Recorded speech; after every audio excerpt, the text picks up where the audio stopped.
na nimekubali nitamnunulia mashine ya kutengeneza chapo. Sasa wewe gavana, tafuta mahali ya kununua mashine ya kutengeneza chapo milioni 1. Chapo. Chapati. Wao wanataka chapo.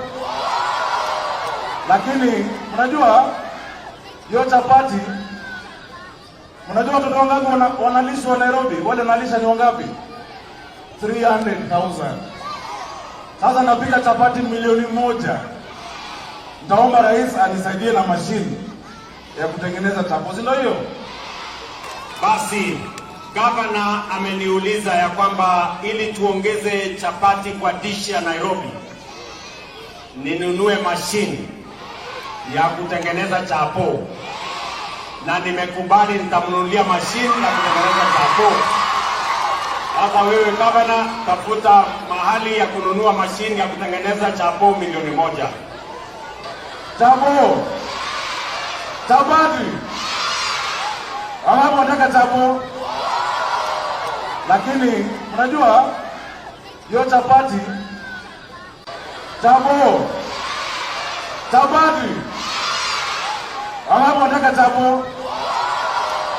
Lakini unajua hiyo chapati, unajua watoto wangapi wanalishwa Nairobi? Wale wanalisha ni wangapi?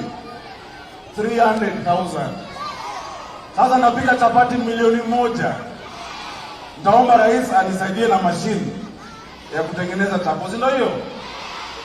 Basi gavana ameniuliza ya kwamba ili tuongeze chapati kwa dish ya Nairobi, ninunue mashine ya kutengeneza chapo, na nimekubali nitamnunulia mashine ya kutengeneza chapo. Sasa wewe gavana, tafuta mahali ya kununua mashine ya kutengeneza chapo milioni 1. Well, President William Ruto today, while on his second day tour of Nairobi, made an ambitious pledge to Nairobians, particularly pupils and students in Nairobi, telling them that he will buy a machine that will be making 1 million chapatis every single day for them. A quick calculation: for you to get 1 million chapatis, you will need 40,000 packets of 2 kgs of chapati unga. One packet is cooked by half a liter of cooking oil, which means you will require about 20,000 liters of mafuta ya kupika chapati. When you go to one packet of chapati unga cost about 164 shillings, while half a liter will cost about 189 shillings, going by the current market rate. 40,000 packets will then cost about 6.5 million, while 20,000 liters will cost about 3.7 million shillings. Consumption per day, that will mean if you calculate all that per day, you will be consuming 10 million shillings per day. You'll also be consuming 71.9 million shillings, per month, and 2.5 billion shillings per year. That is President William Ruto's new chapati. Watu wa ushago sasa kujeni jijini kumejaa chapo. Chapatis. Oh yes. And chapati. Oh yeah. Yes. Msege taarifa Emmanuel Toa pale saa 3. Oh yes. Bunge, ladies and gentlemen, welcome back to BAV. This is Bunge Audiovisual. So you've watched the video, and today we're going to talk about Ruto's 1 million chapati promise. And the question of the day is, was this a real solution or was it a political gimmick? So let's dive deep in without further ado. So you've seen the video. So President William Ruto has built a reputation for making big, flashy promises that either take years to materialize or never happen at all. And his latest declaration, however, has left Kenyans both amused and frustrated. In a now viral video of Nairobi Governor Johnson Sakaja, we've seen he was able to address school children, and he promised to include chapati in his Dishina County school feeding program. You all know what Dishina County is, and I think it's an initiative that Sakaja is actually using to endear himself with the electorates, and actually ensure that he builds his name and manipulate the masses that is actually feeding their children. But deep down, there is an evil dark side within the Dish in Account initiative. and at some point they actually tried to. There was an expose that was made, and it said that Dishina County was actually a hotel that was registered under Johnson Sakaja's name, and that it was not a government funded initiative. So let's continue and discuss more about whatever happened in that video that we just watched. So the Nairobi Governor Johnson Sakaja amekuwa address the school children, promising to include chapati in his Dishina County school feeding program. Then he turned to Ruto for support, and as expected, the president didn't disappoint in making yet another grand pledge. You all know how President Ruto usually behaves. That moment that he gets so much cheering from the people who actually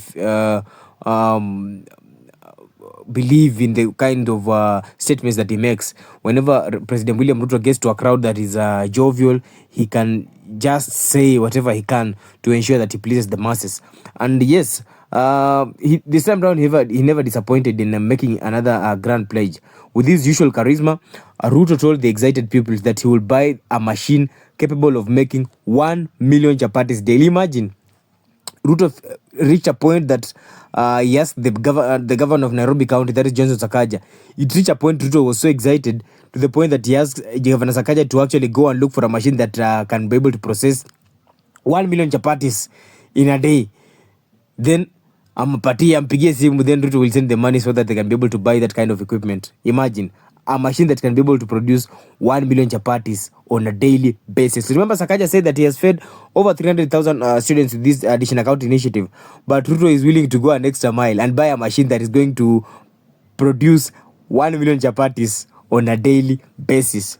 So after he said that, the crowd, including the MPs allied to him, we've seen the MP of Dagoretti North, that is John Kiaria, and the likes of Akina Jalango, the MP of Langata, who are among the crowds they're actually allied to him, erupted in applause while the people cheered at the event for the free chapo.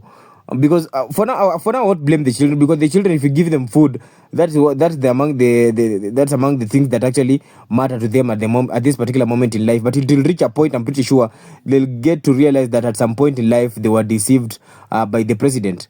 So apart from the pupils and the MPs alike to him cheering and actually erupting in applause, we're able to see that outside the event, many Kenyans were not impressed. And I'm talking about this after looking at the kind of comments that were made on various social media platforms, that was Instagram, X, Telegram, and so many other platforms.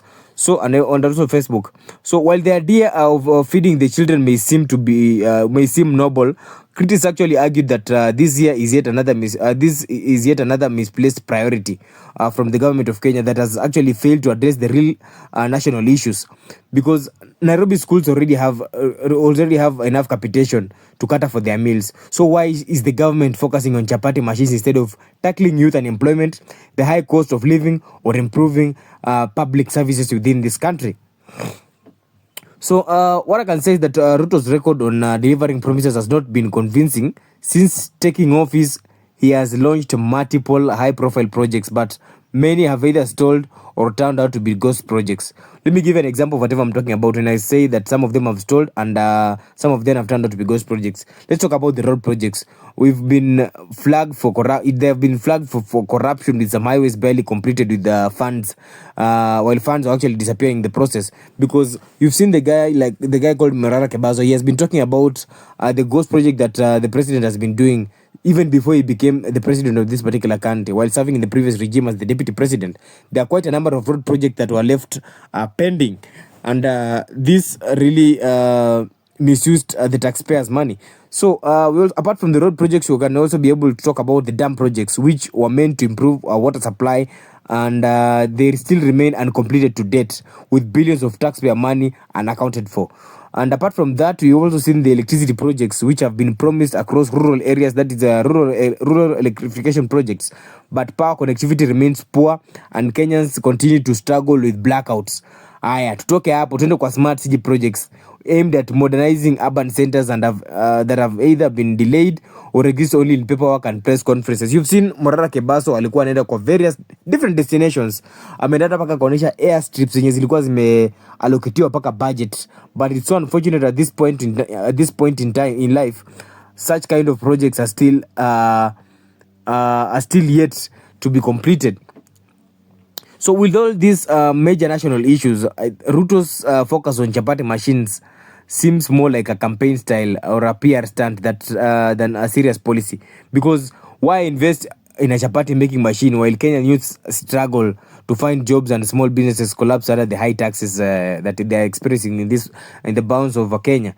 It's so unfortunate. And why prioritize school meals in Nairobi where funding is already sufficient instead of focusing on marginalized regions where children struggle to access education altogether? You cannot put this school feeding. You cannot pledge to buy a school in Nairobi a chapati making machine that can be able to produce 1 million chapatis in a single day. Yet you have schools in Garissa, we have schools in Mandera, we have schools in Turkana, we have schools in Wajir, we have schools in Kajiado, we have schools in Marsabit, we have schools in different parts of the country that really need such kind of urgent priorities. But it's so unfortunate that such kind of priorities are being placed to schools that already have the privilege to have 3 or 2 meals a day. So I think this latest promise begs the question: is Ruto actually leading Kenya towards development, or is he just a matter of political showmanship?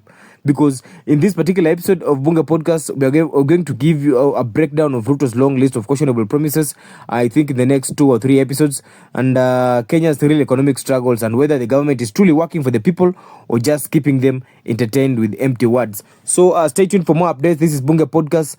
Thank you guys for giving me this moment to inform you, or rather educate you about matters that are happening not only in Kenya but across the globe as well. See you next time. Kindly like, subscribe, and hit the notification bell as well. Adios, muchachos.